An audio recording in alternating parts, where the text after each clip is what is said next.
Well, everyone, I want to welcome you to another episode of Lunch and Learn. I'm Ed DeVoe. I'm the president of the New Jersey Cannabis Business Association, the state's first and largest trade association for the development of the cannabis industry in New Jersey. So if you've watched me fiddling around with my lighting, it's because I'm actually at an event. I'm sitting in the Newark Airport Hilton. I'm attending the Athletes in Cannabis event that's here, and saw several of our members. Some of our members are actually exhibiting today, and so it's an exciting time to catch up with athletes. If you remember, in one of our earlier lunch and learns, Dominique Easley, he's here, and it's just a really cool event. And that's why I'm fiddling around with my lights. These hotel rooms are not good for that. But I just want to welcome everyone to Lunch and Learn. And before we get started, I want to thank our sponsors. I want to thank Argus 365, a security firm, Burton Trent Public Affairs, Curaleaf, an ATC and board member, Financial Resources Federal Credit Union, Garden State Greenhouse, Puffin Entrepreneurs and Investors. Nathan, I saw your name attending today. Thank you.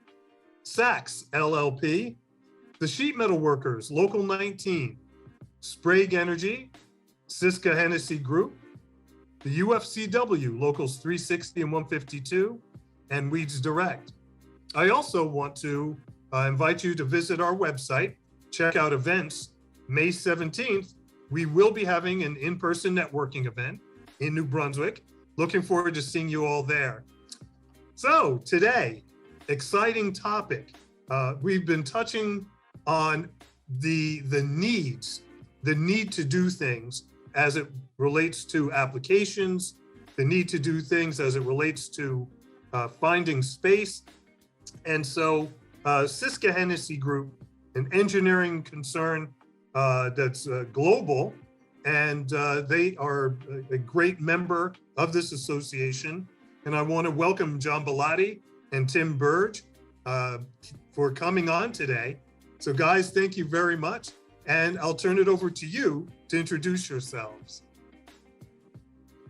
Thanks, Ed. Really appreciate it. Tim Burge, I'm Siska Hennessy, about 6 years now. John will get into a bit about Siska, but we're glad to be here today. Want to thank everybody for joining. Want to thank Ed and Carla for having us, and JCBA, and as well as a big thank you to all the co-sponsors for having us. Thank you. My name is John Bellotti. I've been with Siska Hennessy for 21 years now.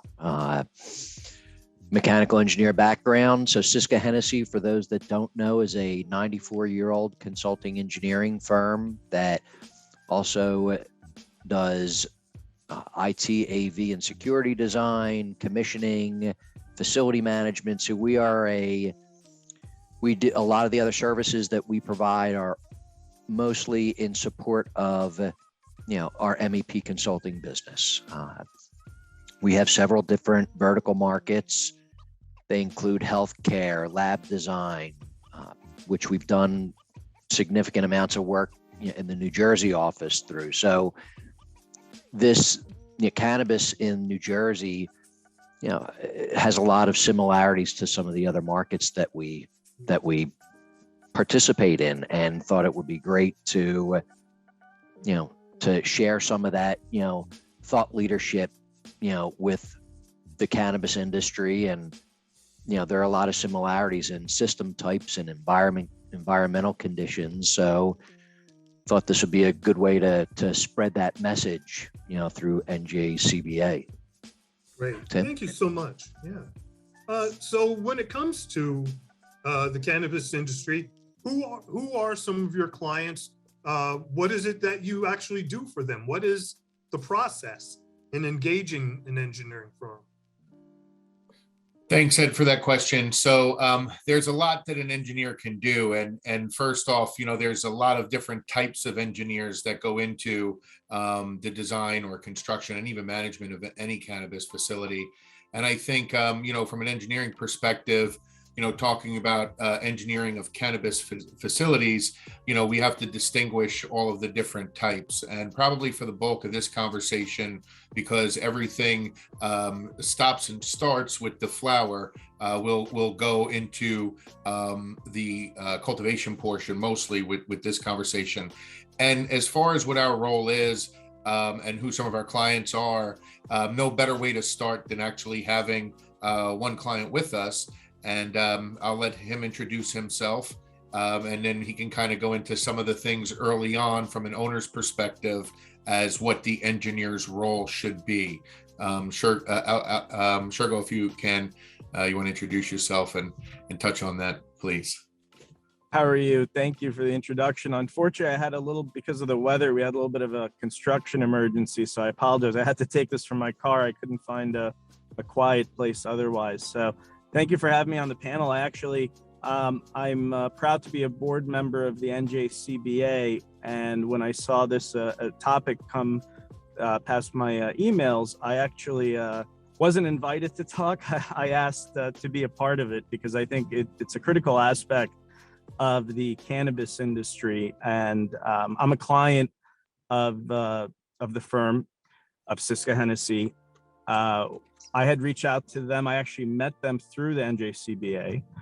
I'm an applicant for a cultivation and manufacturing license in Bergenfield, New Jersey. And I asked to be on this panel specifically because these guys helped us out so much in our application process, and we had a nearly impossible timeline, and they were kind enough to give us the attention. So I wanted to show my appreciation for that. In making my summation, I've already forgotten the question that was asked, actually, Tim. Come on, Shergo. In terms of engineers' role in cannabis facility design, there's a couple of things that kind of early on from an owner's perspective, Certainly look for and ask of us. Do you, Siska Hennessy, have direct cannabis experience? Exactly. Well, your experience came in very helpful, as you know, in designing our facility. I think an engineer's role is critical in all buildings, but specifically in the cannabis business.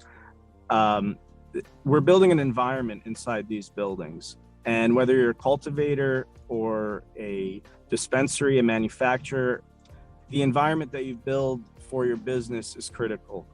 There's so much knowledge that these guys have in engineering that allows them to really perfect that environment. And why I'm really pushing engineers to be your first point of contact is that in an apartment building, I think an architect is the critical leading professional that you hire, because that's really the intent of that building. These buildings are geared towards a specific product. I really recommend that the mechanical engineer is your first stop in looking at your facility. So, Shergo, to expand on what you were just saying, it's really about creating that environment, right? That the plant thrives in, and for the end user, you're looking for a consistent product. The only way to do that is to have a consistent environment in which to grow it. And those environments don't come from, an air conditioning unit that you stick, through the window, right? It's being able to, maintain and modify temperature requirements and humidity levels, as different phases and different stages of the plant's life. So, that control and that, ability to, change a condition in a room is critically important, to you. And it's critical for us to design the correct systems to go into your facility. Yeah, that's right. It's again, in cultivation, I think it's absolutely critical that the plants cannot grow in an unstable environment. They really thrive in specific environments in their specific phases of growing.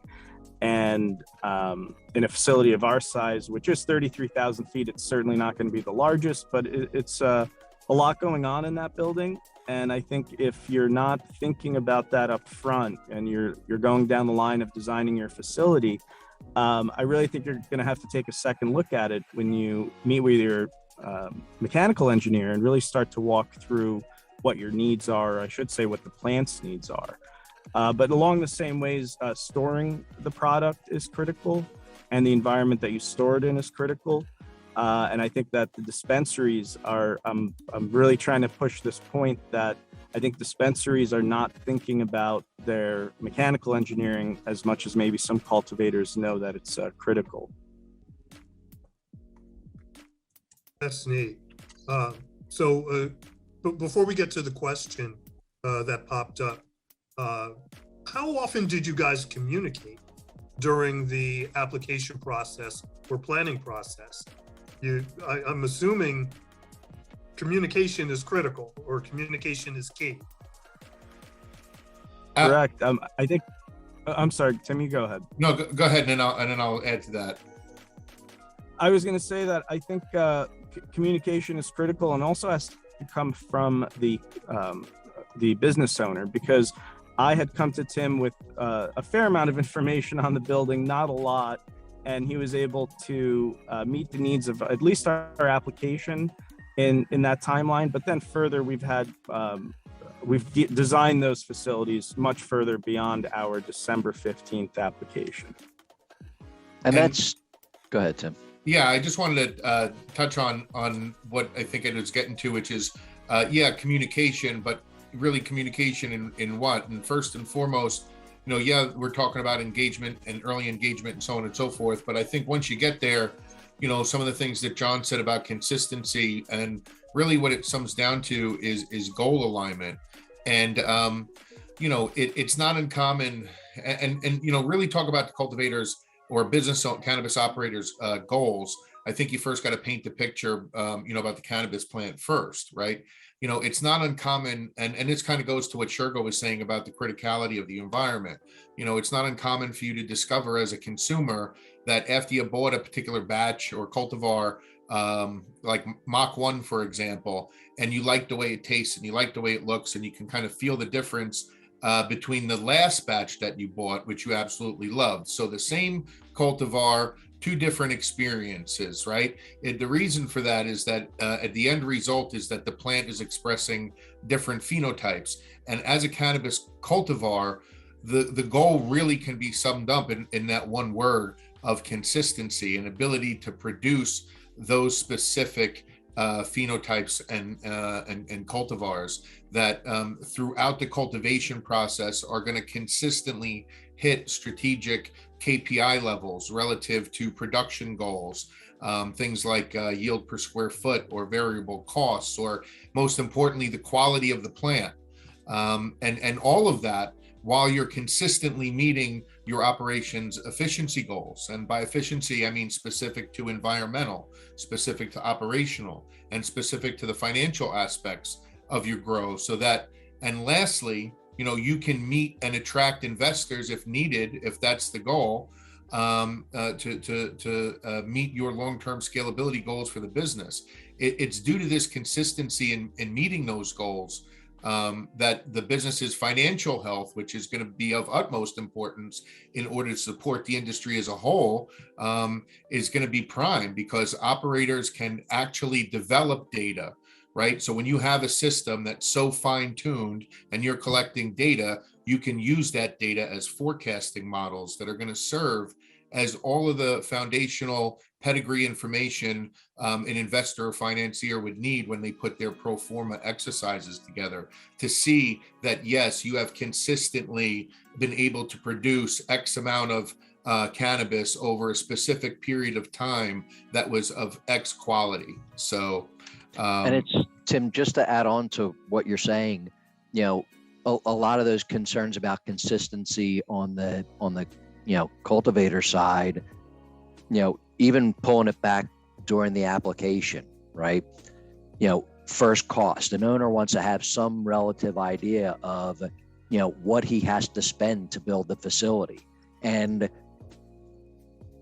one of the critical pieces of us being involved is, am I going to look at an existing facility? And if I am, does that existing facility have the appropriate power, going into it and just signing a lease for a space and not knowing that, could have significant impacts to your budget. An engineer may come in and say, well, you don't have enough power for the site, so we're going to have to upgrade the power. That's where we can provide input to an owner prior to them committing to a lease to help them evaluate potentially different sites that they're looking at. Is it a new build? Do I have to pay the utility company to run power, 3 miles down the road so I have appropriate power, or do I walk away from this site? So, pieces of what we do isn't just about drawing an engineering system on a piece of paper. It's also about making sure that owners are looking at the best site possible that fits within their budget. So speaking of budget, Yep. a couple of questions. Ballparking, cost per square foot in terms of, I saw one case a greenhouse, which is really different from a warehouse.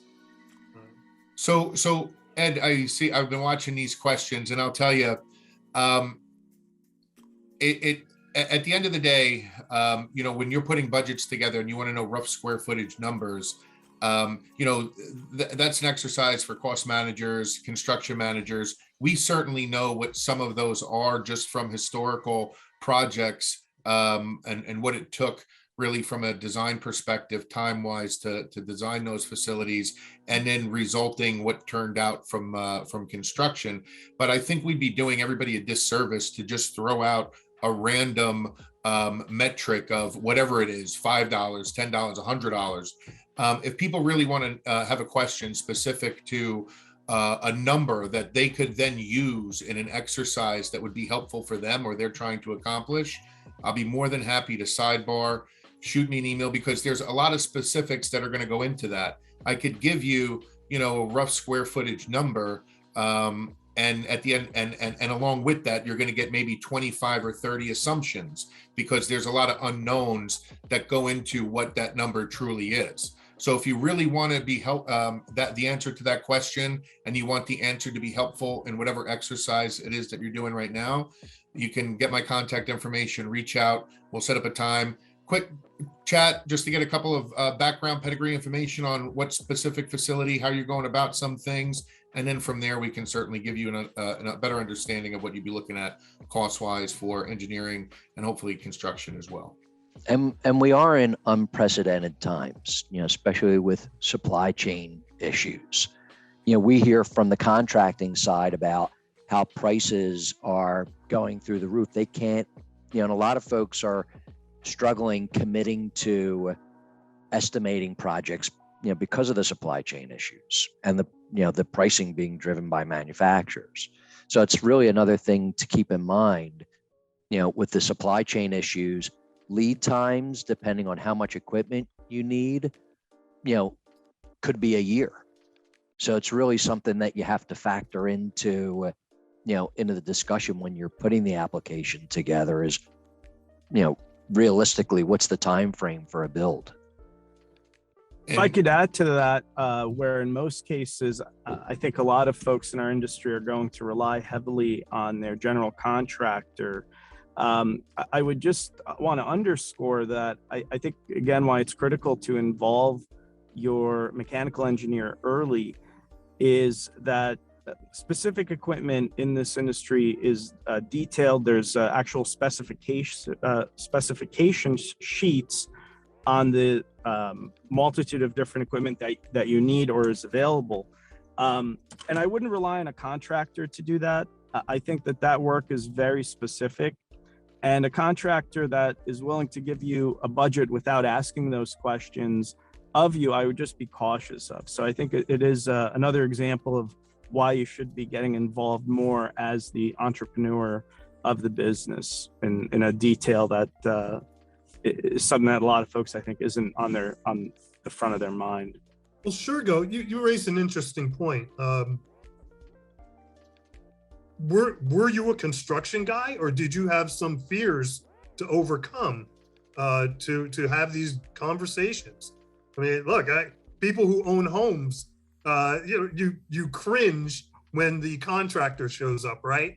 Because you have no idea, and you want to get engaged, but you're afraid to. So how was that as the owner, right? Did you have some fears to overcome?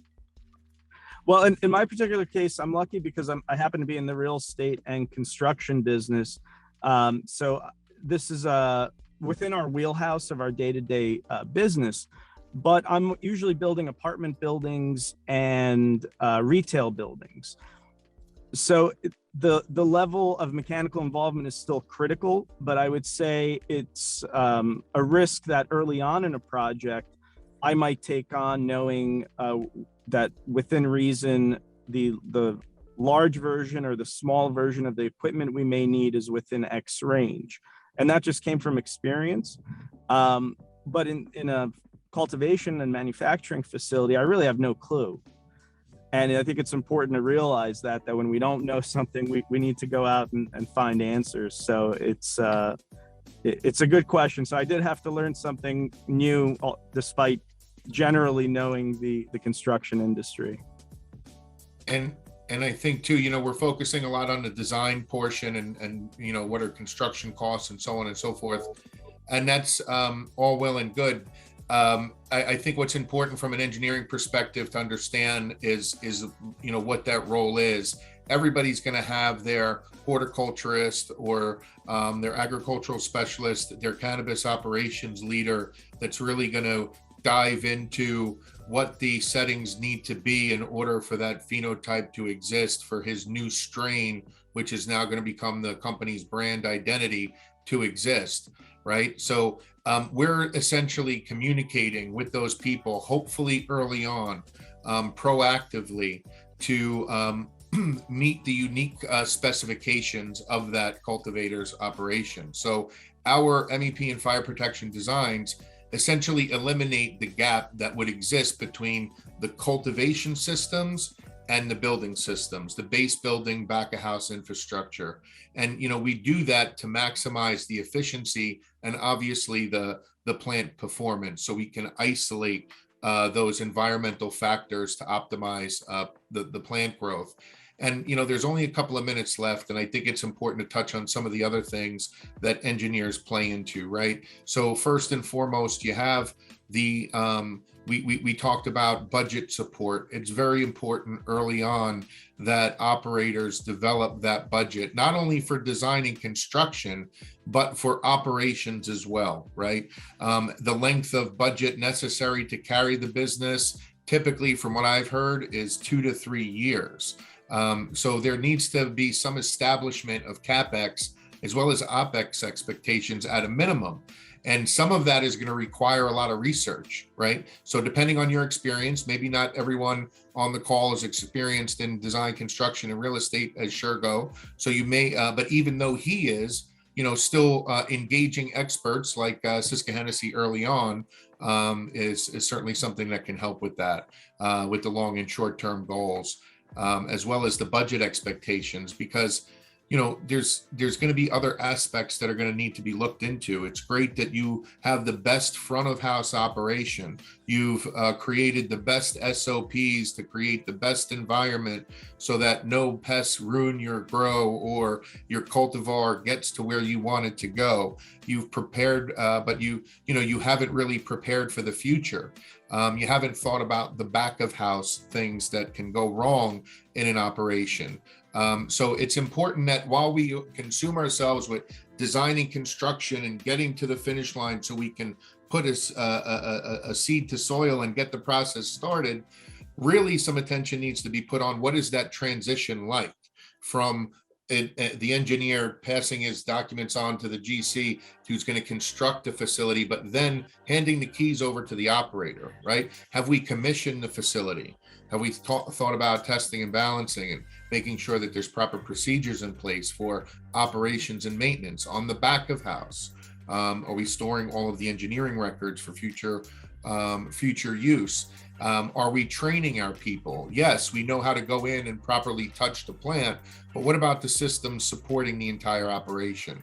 Have we created a preventive maintenance program? Do we understand how the work order workflow is going to happen throughout the facility? Operating procedures. If there's an emergency, how do we exit the facility? What are those procedures to keep everybody safe? What are those procedures that are standard that we do every day to support the back of house equipment? So from an FM perspective, I think that's probably one of the value adds at Cisco as well is, we offer a facility management practice area where that's 100% of the focus is bringing the facility management operation of any organization up to best practice standard. And I use that term loosely so that they can operate in a fully mature capacity. So this is really about relationship. You've got to have a relationship with your owner. You got to have a relationship with the labor. You got to have relationships.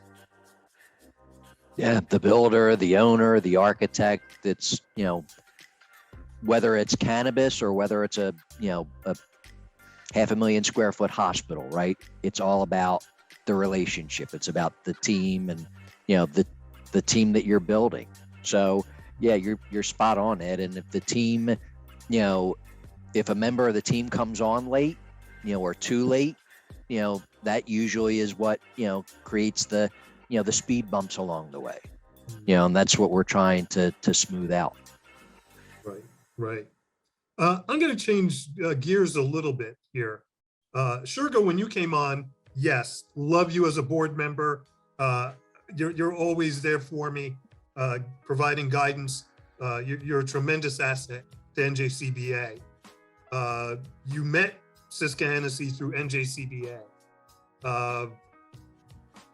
Tell me, is NJCBA working for you? Absolutely. I think this is an exact example of a need in the industry. It's actually a need I was specifically looking for I believe it was, when was the MJ BizCon in October? I really didn't have an agenda because all I was doing was applying, and I've been working on an application for quite some time. So I had actually a lot of my SOPs already made. But I was now looking to dive a little bit deeper into saying, well, theoretically, I should get a license here eventually. And when I do, I don't want to start scrambling. So I went out to specifically seek consultants, and I met a few. I felt that they were at a show, so the conversations were high level. And in following up with some of those folks, I felt that maybe because New Jersey was still sort of far out, that they weren't really dedicating the type of time I would need. So when I met Tim at one of our networking events, it was perfect because he's already in the area, and we were able to connect if we needed to in person pretty easily. And he knew the state, he knew the process in the state, and something that isn't always on people's mind is code too. I mean, I could say something about how I envision some really cute idea in our facility, and Tim probably from the back of his head can calculate that probably doesn't work. And having that type of expertise in code, you're able to shortcut a lot of unknowns when you're dealing with folks that know. And back to our answer of meeting these guys through the NJCBA, they're not the only ones, as you've known through our whole application process. A lot of our team has been put together by members of the NJCBA as well. Tim, John, you want to add to that, or? Yeah, I mean, Ed, it goes without question. I've been following NJCBA for quite some time, and I totally agreed with your message early on, and see how you guys have developed initially, as that advocacy group, right? And then moving on after legalization to continuing to have that advocacy message, but also, to really be the Chamber of Commerce for cannabis in New Jersey. So, as a business, that has 18 offices around the globe, one of which happens to be in Hamilton, New Jersey for the last 25 years. If we want to do business in this industry, in this state, why wouldn't we go to the Chamber of Commerce to offer up our help ourselves? Yes, we want to work with folks to help them design their cannabis facilities, but we are engineers at heart. Our motto is creating exceptional environments. I think it takes a very exceptional environment to cultivate cannabis. And so here in New Jersey, we want to help as many of those people realize their dream as possible by offering up that thought leadership that we've developed over the last 94 years in business. Great. It's more, Ed, it's about the relationship you talked to earlier, right? It's not just the relationship of a design team in a specific project, right? It's the relationship that, Siska Hennessy has with the community. That's great. And Ed, I want to just add for the benefit of all the participants that we love your leadership. I've seen Ed, Scott Rudder, and Mike Turner really stick up for our industry when it came to obviously lobbying the state, making sure that our industry is one that is sustainable and that we're real national leaders in the industry. I mean, I think I've seen Ed in the nicest way possible fight people and win. So thank you, Ed. Thank you. Thank you. John Bellata and Tim Burge of Siska Hennessy. Shergo, want to thank you for joining us. And I want to thank our sponsors once again. Argus 365, a security firm. Burton Trent Public Affairs. Curaleaf, ATC and board member. Financial Resources Federal Credit Union. Garden State Greenhouse. Puffin Entrepreneurs and Investors. Saks LLP. The Sheet Metal Workers, Local 19. Sprague Energy. Siska Hennessy Group. The UFCW, Locals 360 and 152. And Weeds Direct. Again, thank you so much for joining us. Really appreciate everyone taking their time and joining us for Lunch and Learn. Don't forget to join us on May 17th in New Brunswick for in-person networking. And I look forward to working with you all again in the near future. Thanks so much.